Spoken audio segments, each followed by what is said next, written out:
These annoying bankers are causing endless trouble for this poor grandma who just wants to withdraw a small bit of cash. So in return, she gets her epic revenge by committing some malicious compliance. Happy birthday, if today's your birthday, and on with the revamped show. This is the story of my former employer. I work in the Northeast US, and my employer at the time was a very small company, boss and 5 employees, in a very specific industry where 90% of our work was on construction sites, and finding a well-qualified person in this very specific industry is a very, very hard thing to do. My boss was the kind of boss that every employee hates. Corners were cut every possible way in order to keep overhead costs down. On top of that, he would constantly overbook on jobs, like signing contracts for 6 projects during the same week, knowing full well he only has 5 employees, which would result in the employees often working 14-hour days or more, which really sucks when you're on salary, no overtime. His worst attribute by far was approving time off and then during your time off, calling or texting you, asking if you'd be willing to work a day or cut your vacation short. Sometimes he'd even ask you to move your time off to the next week or next month, when the workload lightens up. Hint, it never lightened up due to his constant overbooking. After working at this company for 6 years, I got used to all the aforementioned annoyances, but then things changed. My son was born. In the months leading up to his birth, I made it very clear that I would be taking a 5-week unpaid leave of absence once he arrives. The state we're in allows new parents to take up to 8 weeks of unpaid leave. I told my boss that I know 8 weeks would be a huge strain on such a small company, so I was willing to take 5 weeks, but those 5 weeks would be completely off the grid, meaning don't call me, don't text me. If you're going to ask me to do anything work related, the answer will be no, so don't bother. I'm going to be spending time with my family. He 100% agreed. Fast forward to my son's birth. He was born on a Friday, and after a short stay in the NICU, don't worry, he's fine, was released on Monday, and we took him home. Tuesday morning, the next day, I wake up to a missed call, an email, and 3 texts, all from my boss, asking me to call him back as soon as possible. For reasons still unknown to me to this day, I call him back, and he tells me there's a slight emergency, code speak for he screwed up the scheduling and has a job with no employee at it, and asks if I could maybe come into work that day, and maybe work a couple more days that week until he finds someone to cover it. I lost it. I literally felt something in my neck snap and unleashed a verbal assault on him that I still feel bad about now, a year later. I ended my rant with an apology. As much of a jerk move it was for him to be calling me in that situation, it was still completely unprofessional of me to say what I said to him. Obviously he wasn't a big fan of what I said, and after a small rant of his own, ended with the sentences that made this whole story possible. He said, "You've got a pretty good gig at this company that most people your age would be thankful for. I'd be impressed if you can find a better job in this field, because I've been doing this for 30 years, and I know how small this industry is. And trust me, good jobs like yours don't come along very often. Think about that." So we ended the call, and I did what he said. I thought about it. After thinking about it for 30 seconds, I got out of bed, sat down in front of my computer, and started looking at job postings. 5 weeks later, my time off came to an end, and my first day back I came into work, walked into my boss's office, and handed him a piece of paper. "What's this?" "I thought about what you said, and about how you'd be really impressed if I could find a better job than the one I have here. So, I did." My boss reads over what I handed him. A job offer from a competitor for the exact same job I was performing, but at a 25% higher salary. An extra week of paid vacation, compared to what I had, and a stipulation that company policy was that work hours are capped at 8 per day, meaning that once I hit 8 hours on a job, I pack up and leave it until tomorrow. No exceptions. "Well then, can I have the day to crunch some numbers to come up with a counteroffer?" "No, don't bother. I just wanted you to see it, because I know you wouldn't have believed me otherwise." Gave my 2 weeks notice and left for whatever job site I was on that day. That was a year ago, and I could not be happier with my new job. I get to spend lots of time with my boy, and that's the best job perk there is. For all you bosses and managers out there, don't mess with your employees, especially the good ones. Treat them how you'd want to be treated. This happened about more than 10 years ago, but I consider it one of my finest moments. I was working at Tim Hortons, Canadian coffee chain, as an assistant manager. Half my shifts were spent in the office, the other half in the drive-thru relieving employees for breaks. It's mid-afternoon and it's pretty slow. A van pulls up on the speaker and I answer, "Welcome to Tim Hortons, how may I help you?" "Hi, I want a medium coffee, double from a fresh pot. I don't want something that has been sitting there for hours. I want a fresh pot." It's important to note that she's talking really slowly and really loudly and forceful, like she's sure we're all a bunch of high school dropouts who do not know how to make a cup of coffee. It's degrading. Our coffee pots are timed for 20 minutes from the second they stop brewing. We had this white chalk pencil thing that would write right on the hot pot. So while the lady is repeating her desire for a fresh pot, my coworker has already made the coffee from the pot that technically was still dripping. "Fresh pot, got it, please pull ahead."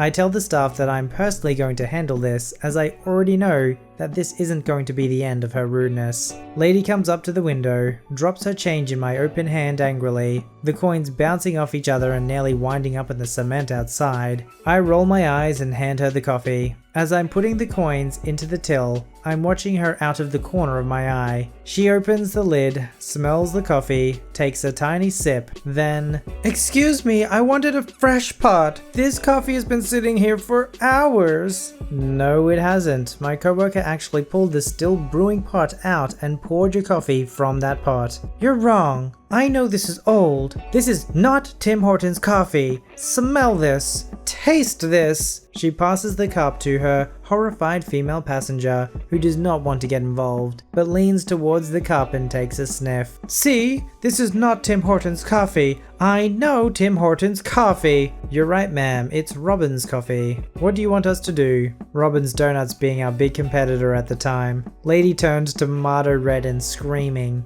"I wanted my coffee from a fresh pot." I stick out my hand, grab the coffee back, and start walking around the corner to the front of the store. My coworker hands me a new coffee, but I reply, "No, I have to find the freshest pot." So once I'm around the corner, out of view, I remove the old lid, stick a new lid on the coffee, and wait a minute. My coworkers are watching what I'm doing and all trying to cover a smirk. I return to the window, hand the coffee out and say, "Here you go." The lady opens the lid, takes a whiff and a long sip of the exact same coffee, and "See? This is what Tim Hortons coffee should taste like." Well, that coffee came from the exact same pot as the last coffee I gave you. Her jaw drops and you can see the blood draining from her face. She takes another small sip and then, "No, this doesn't taste right. Does this smell right? No. I want my money back." She hands me the coffee and I hand her back her change and she drives off. Thankfully, she never visited my store again. It's almost like some people have a compulsion to make trouble, like they thrive and live off the drama. I'm sure you know people like this in your life. You say the most innocent thing, and all of a sudden it's a big deal. The more you try and calm it down, the worse it gets. These are the sort of people that go and order coffee and complain about coffee that's completely fine.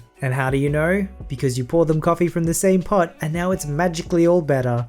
So around 2011, my grandma had a fall and it messed up her leg. After about a year of constant infection and other issues, she got it amputated. Because I was 17 and poor, my grandma and I had a pretty cool deal. I could use her car whenever I needed, as long as I drove her to appointments, shopping, etc. I was down because free car, and she'd always get me lunch or something. So after a few years, we go to the bank. We went every other week for her to get out cash. Grandma always wanted to go into the bank and talk to people, rather than use the ATM to withdraw. No big deal, she's old and lonely. So I'd wheel her in and we'd wait in line, so she can make small talk. We get to a teller, she knows who greets her as usual, Grandma knows her name, and they do the small talk. And we get to the withdrawal. "I just need your license, Grandma." "Here you are." This was usual, she would show it each time. "Sorry Grandma, we can't accept it, it's been expired for 2 years. Well, yeah, I can't drive. One leg, remember? And I used it last week and the week before. Sorry, we can't accept it." Well, let me talk to Bill, the manager.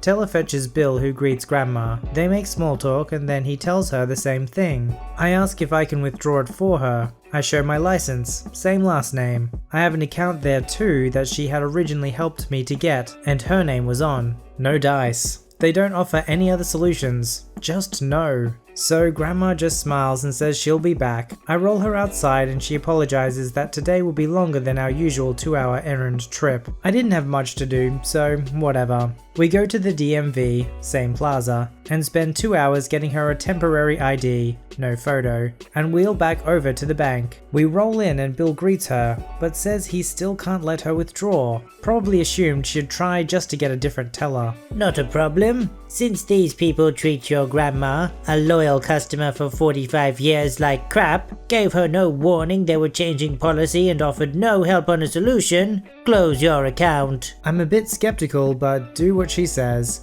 I only had about $80 in it anyways. Threatening to close your account won't let us withdraw your grandma's funds. Not threatening, I want to close. Okay, your loss. Our family won't support a bank that's so impersonal, so now I want to close my accounts. Well, we can't without ID. Well, here is this flimsy piece of paper from the DMV. No picture that says who I am. Bill starts getting nervous, apologizes and says he can do the withdrawal, but Grandma is steadfast into doing it. Bill has to make a bunch of calls and begs Grandma to stay. No dice. Grandma withdraws $50,000 in cash, the most they would allow to hand to a person on short notice, and has the bank transfer another $400K or so to her new bank of choice. We went there right after the DMV and opened a new account for her, and I didn't mention it earlier as it gives it away. Bill apologized the whole time, was trying to get her to stay on offering all sorts of rewards or preferred checking, etc. Grandma made a big scene about it, telling everyone that they wouldn't let this poor amputee old lady get out her own money, and the competitor bank offers a $100 sign-on bonus for opening an account, and everyone should go there instead.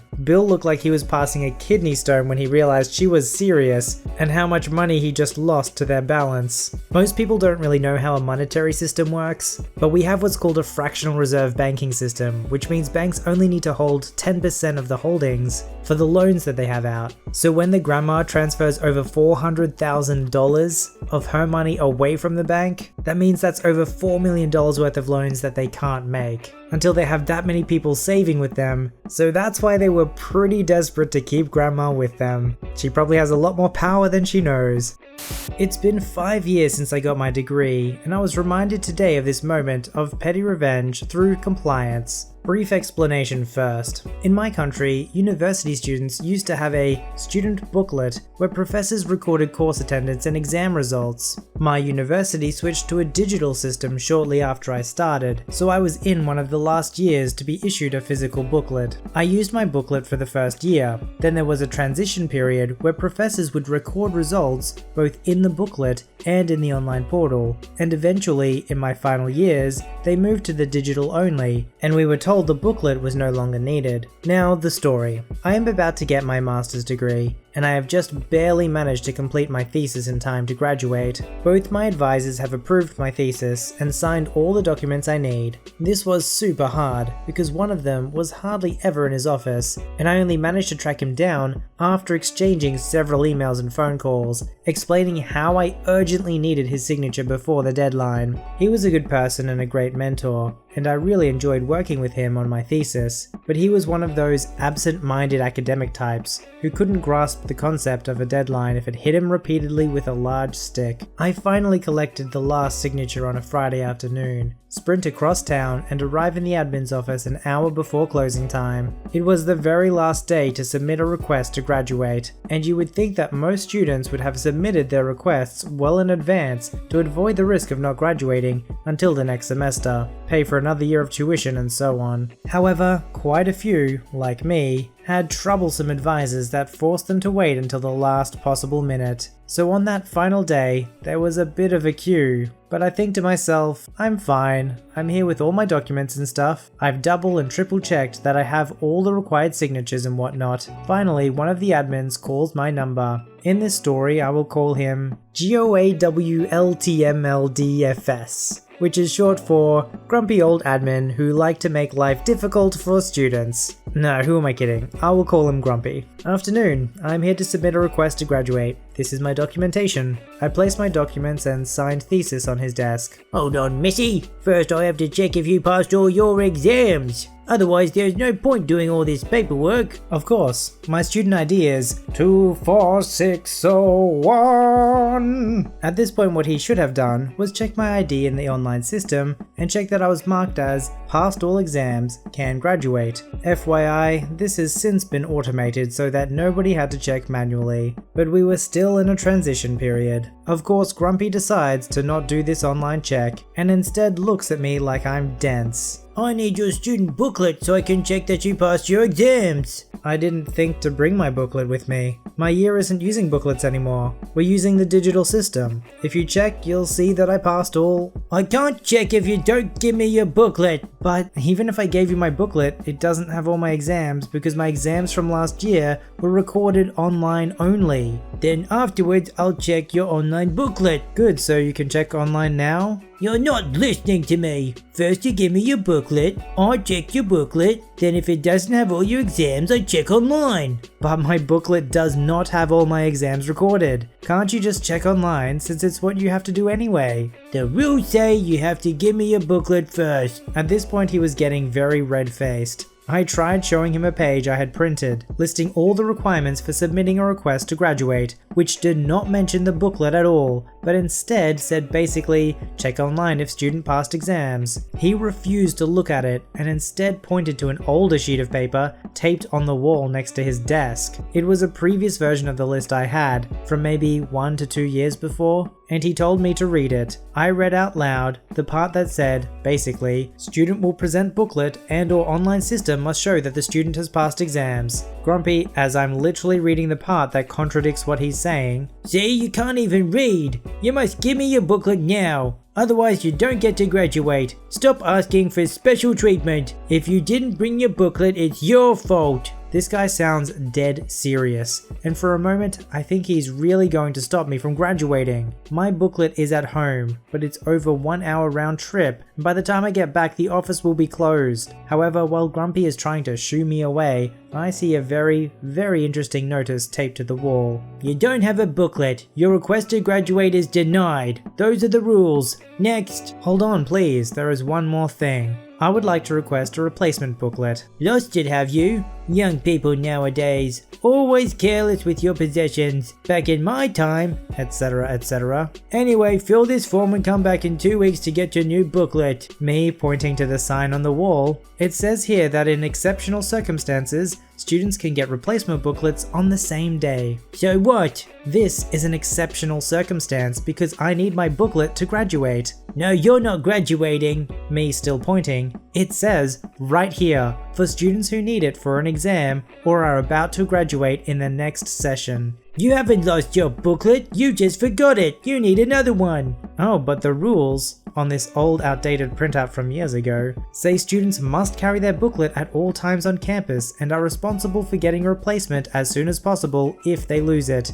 I'm just following the rules. Long story short, he issues me a replacement booklet on the spot. This took a while on this already busy day as I had to fill a few forms, print everything, sign and stamp it. Oh, and by the way, the booklet came updated with all my info from the online system. And guess who had passed all her exams? Yep, me. So he very ungraciously hands me the booklet and shoos me away, or at least tries to. Thanks. There's just one more thing. I plop the booklet on the top of the pile of documents and slide it back towards him. I would like to submit a request to graduate. Submit your story to be read on the channel at VoiceyHereStories@gmail.com and join our Voicey veteran community at r/VoiceyHere. Don't forget to like, subscribe and hit that bell to never miss an episode. Alright Voicey veterans, I'll see you in the next one.